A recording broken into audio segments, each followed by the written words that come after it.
சந்தோஷம். ஒரு நிறுவனத்திலிருந்து இன்னொரு நிறுவனத்துக்கு வேலை கேட்பதற்காக ஒருவர் செல்கிறார். இதற்கு முன்பாக நீ எங்கே வேலை செய்கிறார் என்று அதனுடைய மனிதவள மேலாண்மை துறை மேலாளர் கேட்கின்றார்.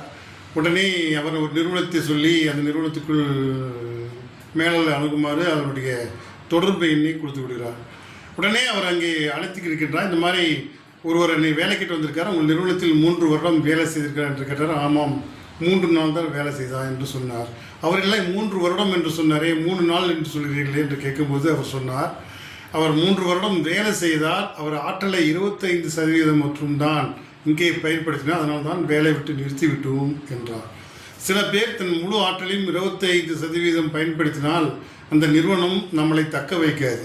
அதே போல் 50% நீங்கள் உங்கள் திறமையை காட்டினால் அங்கே நிர்வாகம் உன்னை பாராட்டும். அதே சமயத்தில் 100% உங்கள் திறமை கேட்டினால் அந்த நிர்வாகம் உங்கள் கையெடுத்து வணங்கும்.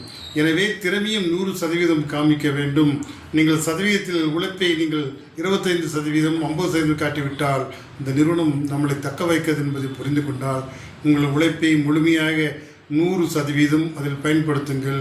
எங்கு சென்றாலும் நம் மதிப்பு கூடும். சந்தோஷம். வாழ்க வளம்.